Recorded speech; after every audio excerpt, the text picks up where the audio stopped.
Última mensagem da série Conforto em Meio à Crise. E para a ocasião eu escolhi um texto que se encontra na carta do apóstolo Paulo aos Filipenses, no capítulo de número 4, do versículo 11 até o versículo 13, que nos diz assim a palavra do Senhor: Não estou dizendo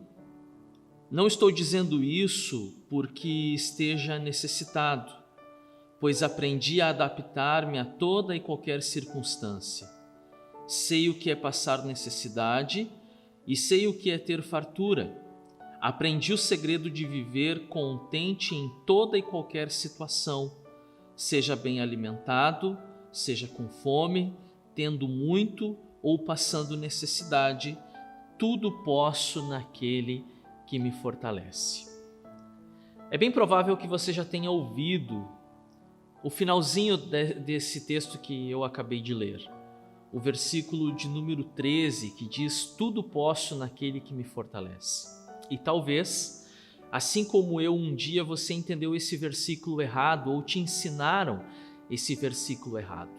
Normalmente nós usávamos, eu especialmente, este texto como um amuleto da sorte. Quando você desejava muito conseguir alguma coisa ou conquistar algo, você dizia no seu coração ou até mesmo verbalizava: tudo posso naquele que me fortalece. Como se essa fosse a receita mágica para que alguma coisa na vida desse certo. Muitas pessoas olham para um carro que desejam comprar, mas que ainda não têm condições de adquiri-lo, mas pensam: um dia eu vou conseguir esse carro porque tudo posso naquele que me fortalece. Outros, quem sabe, usem este versículo para realizar o sonho da casa própria ou passar em um concurso ou no vestibular. Enfim, são tantas as possibilidades que nós podemos usar este versículo com esta finalidade. Mas quando nós olhamos para a Bíblia, especialmente o contexto aqui, nós vamos ver que não é nada disso. Não é um pensamento positivo, não é mentalizar coisas boas para que você consiga adquirir ou alcançar aquilo que tanto deseja. Não é disso que o texto está falando. E é importante nós olharmos o todo, a epístola toda aos Filipenses, quando Paulo, que está preso no exato momento em que ele escreve, e nós aqui não vamos discutir se a sua prisão era Roma ou se era Éfeso, é o que menos interessa no momento, mas nós vamos pensar que esse homem que está nos dizendo que tudo pode naquele que o fortalece é alguém que está preso, é alguém que está algemado. E outros detalhes do próprio texto vão nos fazer pensar que essa interpretação que eu falava agora há pouco, ela não faz o mínimo sentido no texto bíblico. Esse texto que nós estamos com ele aberto, a carta do apóstolo Paulo aos Filipenses, ele é um texto que fala sobre morte, ele fala sobre abnegação, ele fala sobre sofrimento, ele fala sobre doença de um amigo particular de Paulo que quase morre de uma enfermidade, ele fala sobre necessidade. Então não tem absolutamente nada a ver com essa ideia de que se nós dissermos tudo posso naquele que me fortalece, nós vamos poder tudo o que nós queremos. Agora, quando nós olhamos para o contexto daquilo que acabamos de ler, em que Paulo está dizendo que ele já aprendeu a lidar com toda e qualquer situação, ele já teve fartura e ele já teve escassez, ele conseguiu se adaptar a qualquer situação, e aí ele conclui esta ideia dizendo: tudo posso naquele que me fortalece, ou seja, com Jesus, que é aquele que me fortalece, eu posso passar por situações difíceis, eu posso estar em momentos agradáveis e eu também posso estar em momentos não tão agradáveis, não tão confortáveis, mas eu tenho essa certeza de alguém que me fortalece. Nós vamos olhar um pouco panoramicamente esta carta, nós vamos ver os seus 4 capítulos é um texto consideravelmente curto, mas ao mesmo tempo rico e cheio de coisas tão importantes para nós. Hoje eu quero refletir com vocês sobre este tema: tudo posso naquele que me fortalece. E eu quero começar imediatamente então no capítulo de número 1, e seria interessante que você estivesse com a sua Bíblia em mãos, seja ela uma Bíblia impressa como a minha, seja no seu celular, seja em outro meio digital, enfim, tanto faz, mas que você pudesse acompanhar os textos da leitura que vamos fazer a seguir, ou das leituras que vamos fazer a seguir. No capítulo de número 1, nós temos do versículo 12 até o versículo 14 a seguinte passagem: quero que saibam, irmãos, que aquilo que me aconteceu tem ao contrário servido para o progresso do Evangelho.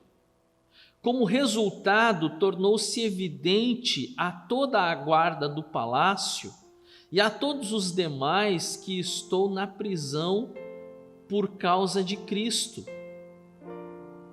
E os irmãos, em sua maioria, motivados no Senhor pela minha prisão, estão anunciando a palavra com maior determinação e destemor. Eu quero começar então dizendo para vocês que eu posso ver o lado bom da crise. Eu posso sim ver o lado bom da crise. O apóstolo Paulo está preso, ele está impossibilitado de seguir adiante na sua missão como missionário, como proclamador do Evangelho, como um plantador de igrejas, uma expressão nova. Nós não encontramos exatamente essa expressão no Novo Testamento, mas os estudiosos em missões têm adotado esse termo para designar aqueles que fundam igrejas, que são pioneiros, que se mudam para outra cidade e ali pregam o Evangelho, exatamente aquilo que o apóstolo Paulo fez durante toda a sua vida após a sua conversão. Ele está preso e talvez qualquer um de nós estivesse nesse momento frustrado porque deu tudo errado. Olha, Deus me chamou, Deus me vocacionou, mas eu estou agora impedido, impossibilitado de fazer aquilo para o qual fui chamado. Estou preso, estou algemado. Mas Paulo consegue enxergar aqui também a ação de Deus. Duas razões. Muitas pessoas que não ouviriam o Evangelho agora estão ouvindo. A guarda pretoriana, como nos fala na tradução de Almeida, ou os guardas do palácio aqui na NVI. Pessoas que talvez não fossem até uma reunião na casa de alguém para ouvir o Evangelho, mas agora estão ouvindo o Evangelho pregado, anunciado pelo próprio apóstolo Paulo lá no seu cárcere. E toda a guarda, diz o texto, toda a guarda tem ouvido o Evangelho. E outra coisa, os irmãos também não desanimaram com a prisão de Paulo. Muito pelo contrário, eles estão pregando com muito mais entusiasmo, ele está dizendo isso. Eles estão pregando com determinação, eles estão pregando com destemor, sem medo, com ousadia, e como deve ser de fato. Sempre quando nós passamos por uma crise, sempre quando temos alguma dificuldade na nossa vida, em qualquer área da nossa vida, sim, é doloroso, é ruim, ninguém gosta de passar por problemas, ninguém gosta de ter dramas na família, passar por crise financeira, ver um problema de saúde muito perto, muito próximo à sua vida.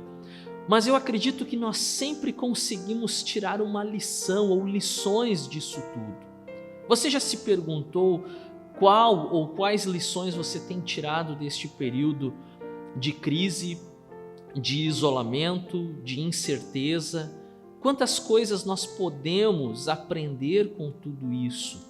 Quantas coisas nós podemos agora desfrutar e que antes nós não estávamos desfrutando? Eu meditei muito sobre isso nessa última semana. Muitas pessoas sempre alegaram que não liam a Bíblia e não oravam porque não tinham tempo. Agora, de repente, elas estão com tempo de sobra. Nem todas, mas vamos falar da nossa grande maioria. Agora estão com um tempo de sobra e continuam sem ler a Bíblia e sem orar. Isso significa que não era a falta de tempo que as impedia de fazer isso, e sim a falta de motivação, a falta de desejo. Isso não era uma prioridade na sua vida. Então, se você não tirar nenhuma lição do período de quarentena ou de isolamento, pelo menos que esse seja um motivo ou uma lição na sua vida. Nós fazemos aquilo que nós priorizamos, aquilo que é prioridade para nós. Muitas pessoas não tinham tempo em família, agora tem. E aquilo que antes era uma reclamação, era uma dificuldade, puxa, eu não tenho tempo com a minha família, agora tem tempo com a família.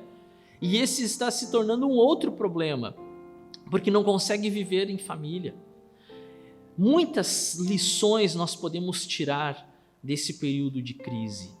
Reconhecer o valor da nossa casa, reconhecer a importância da nossa família, saber e desfrutar de um relacionamento familiar, priorizar, colocar em primeiro lugar na lista, no topo da lista, aquilo que realmente importa, aquilo que realmente faz sentido nas nossas vidas.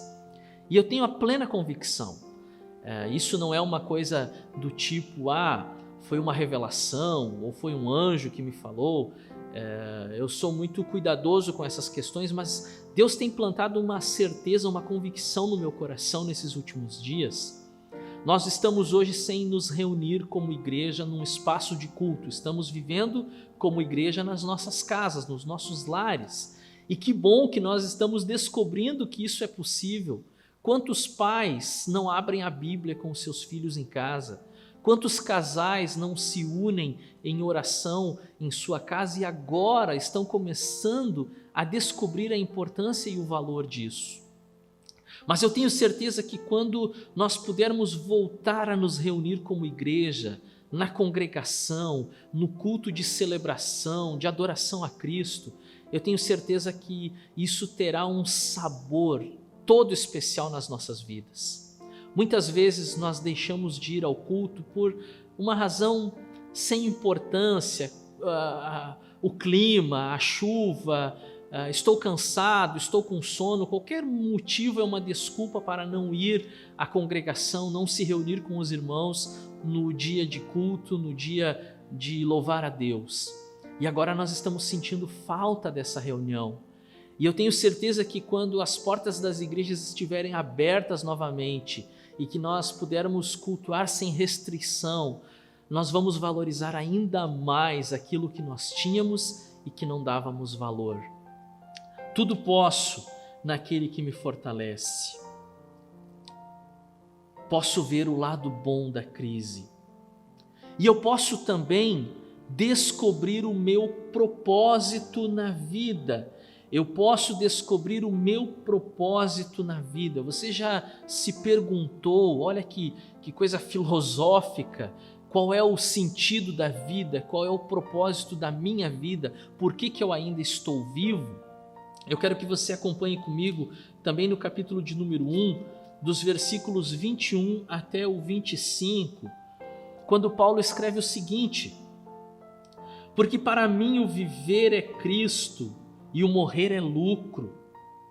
Caso continue vivendo no corpo, terei fruto do meu trabalho e já não serei, ou melhor, e já não sei o que escolher.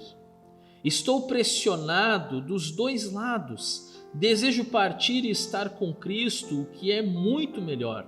Contudo, é mais necessário, por causa de vocês, que eu permaneça no corpo. Convencido disso, sei que vou permanecer e continuar com todos vocês para o seu progresso e alegria na fé. Aqui nesse texto nós temos uma verdade bíblica cristã, neotestamentária.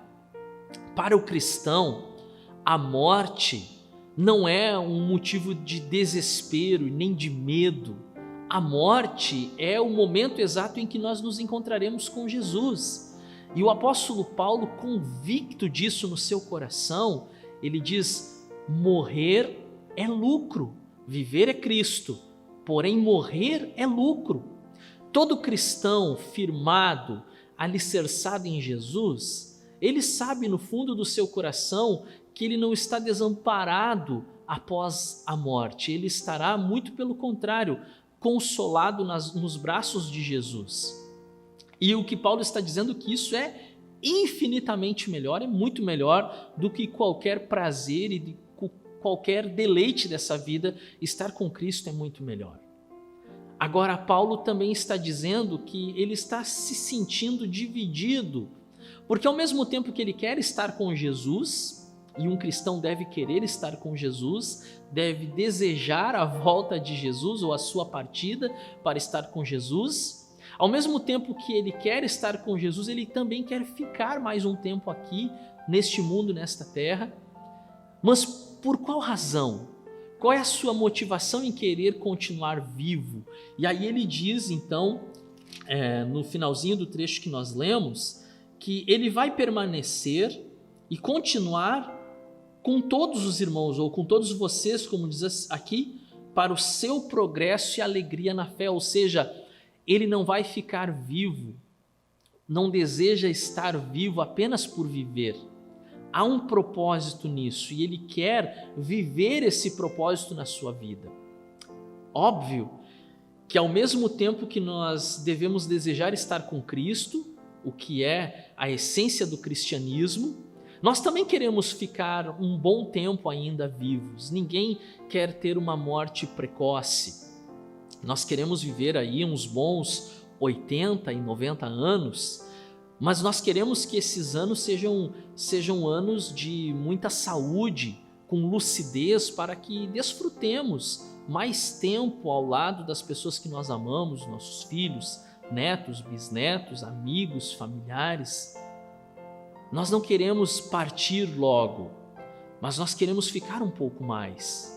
Agora nós precisamos nos perguntar por que queremos ficar, por que nós desejamos a vida, por que desejamos permanecer vivos, se a nossa vida não tem nenhum propósito maior do que o levantar pela manhã logo cedo, trabalhar, juntar dinheiro, comprar coisas, ter alimento e no dia seguinte fazer exatamente a mesma coisa sem um sentido maior, sem um propósito maior. Nós precisamos entender o significado da nossa existência nesse mundo, ou, vou usar uma palavra que está na moda, ressignificar a nossa existência, a nossa vida nesse mundo. Não apenas viver por viver, não estar aqui só por estar, mas ter um propósito em estar aqui. Eu posso descobrir o propósito da vida. Você já descobriu o propósito da sua vida? Você sabe por que está vivo? É uma questão muito pessoal e você pode descobrir isso. Eu também posso, e talvez essa seja a resposta da parte anterior, eu também posso cumprir a minha missão. Eu posso cumprir a minha missão. Agora nós vamos para o capítulo de número 2, versos 14 e 15, que nos dizem assim: façam tudo sem queixas nem discussões, para que venham a tornar-se puros e irrepreensíveis, filhos de Deus, inculpáveis no meio de uma geração corrompida e depravada, na qual vocês brilham como estrelas no universo, ou luzeiros, como Almeida traduz. O que o cristão está fazendo nesse mundo? O que nos prende aqui como crentes? Por que a igreja está aqui? Por que a igreja ainda permanece aqui? Nós olhamos para as Escrituras e nós sabemos que Jesus vai arrebatar a sua igreja, nós seremos arrebatados com ele nos ares. O nosso lugar não é aqui, ok? Nós sabemos, mas por que nós estamos aqui? Talvez para muitas pessoas não haja propósito nenhum em estar aqui, como eu estava falando agora há pouco, mas para quem é discípulo de Jesus, para quem está em Cristo, A vida nesse mundo é uma vida em missão. Nós não conseguimos nos separar da nossa missão de viver como luz do mundo e sal da terra, como Jesus disse. Não existe, eu quero ser um cristão, mas eu não quero exercer e nem ter nenhuma missão nesse mundo. Desculpa, então você não é um cristão. Porque essas coisas elas não podem se separar. O ser discípulo de Jesus, o ser cristão, o ser testemunha, como nós vamos ler em Atos dos Apóstolos, em outras passagens, o ser testemunha dessa verdade e não viver isso, e não cumprir isso é impossível. Qual é a sua missão como cristão? É fazer a diferença no mundo em que você está. Até quando Jesus quiser, nós não sabemos até quando estaremos aqui, mas enquanto estivermos aqui, nós precisamos cumprir a nossa missão. E como Paulo está escrevendo, a nossa missão ela não é algo fácil. No meio de um mundo cheio de coisas ruins, de uma geração corrompida e depravada, é o que nós enxergamos à nossa volta o tempo todo. Uma geração corrompida e depravada.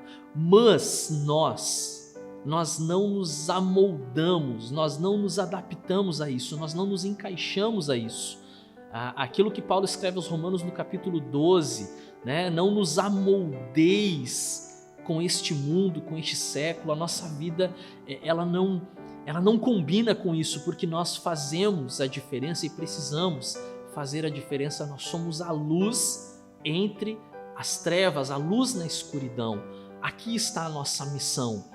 No dia a dia, não é dentro da igreja, né? Olha que conflito que nós estamos vivendo agora, porque muitos cristãos acharam que a sua vida como cristão, ela só existia dentro da igreja. Só que agora nós estamos impossibilitados de nos reunir. E como que fica a vida de um cristão sem ir à igreja?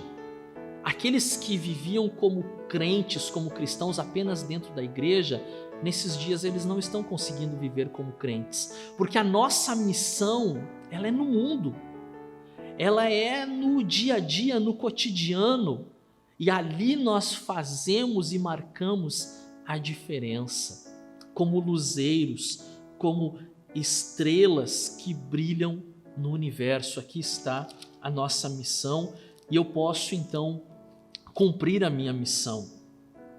Eu posso também lembrar de onde que eu sou. Acompanhe comigo a linha de raciocínio no capítulo 3 e versículo de número 20. A nossa cidadania, porém, está nos céus, de onde esperamos ansiosamente o Salvador, o Senhor Jesus Cristo. Nós precisamos lembrar que nós não somos daqui. E um período de crise, ele é propício para nos fazer lembrar que nesse mundo tudo vai perecer, tudo vai acabar, nada vai subsistir, mas nós não somos daqui. E a pergunta que eu preciso fazer ao meu coração, e convido você a fazer ao seu coração também, o que nos faz nos sentir apegados a este mundo? O que nos faz colocar o nosso coração nas coisas deste mundo, se nós agora nos lembramos que nós não somos daqui? Nós estamos de passagem, somos peregrinos e forasteiros nesse mundo, como Pedro bem trabalhou esse conceito na sua epístola. O que faz nos apegarmos aqui? Eu lembro de um vídeo, e esse vídeo está na internet, você pode acessar, procurar ali, últimas palavras do pastor Russell Shedd. E eu lembro de um vídeo, nos últimos dias, acredito que é a última vez que ele fala, que tem o registro da sua fala, e ele diz que ele estava sentindo muita dor naqueles últimos dias devido à sua enfermidade, ao câncer, que tirou a sua vida. E ele disse que ele estava entendendo isso como uma mensagem de Deus, era algo pedagógico na sua vida.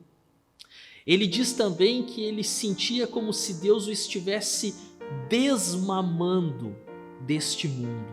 Ele estava se sentindo a cada dia com menos desejo de estar aqui, com mais vontade de estar com Jesus.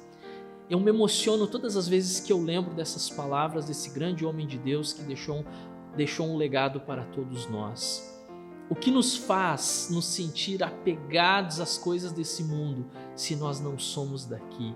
Eu posso lembrar de que eu não sou daqui. Eu lembro de onde eu sou. A minha pátria é lá nos céus, de onde virá o nosso Salvador, e nós aguardamos a sua volta. E por fim, eu posso desfrutar de uma paz inexplicável. Capítulo 4 e versículo 7. E a paz de Deus, que excede todo entendimento, guardará o coração e a mente de vocês em Cristo Jesus. A paz de Deus que vai além, que excede todo entendimento. Muitas pessoas estão desesperadas, outras desesperançosas diante de uma crise, mas milagrosamente e de forma sobrenatural, o povo de Deus continua com paz em seu coração. E muitas pessoas não vão entender isso, e nem podem. Muitas pessoas vão nos perguntar por que vocês ainda não se desesperaram, por que vocês ainda não surtaram diante de tantas notícias ruins. E nós vamos testemunhar que temos no nosso coração uma paz que não conseguimos explicar, a ciência não explica.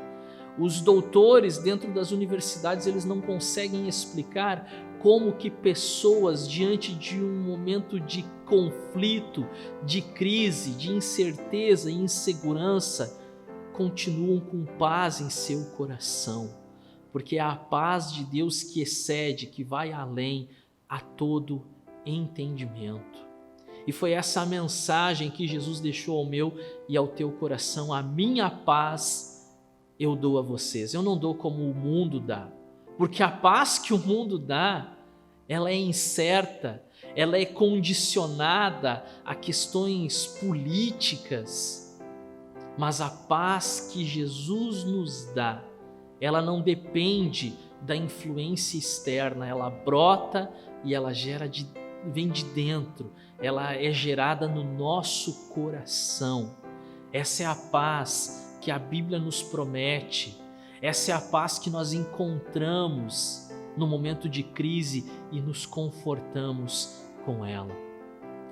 Que essas mensagens que foram ministradas nesses dias, falando a respeito de um conforto em meio à crise, nos façam lembrar quem é o Deus que nós servimos, quem é o Senhor das nossas vidas. E aí nós vamos poder dizer, depois que tudo isso passar e durante esse período de crise, tudo posso naquele que me fortalece. Que Deus abençoe a tua vida.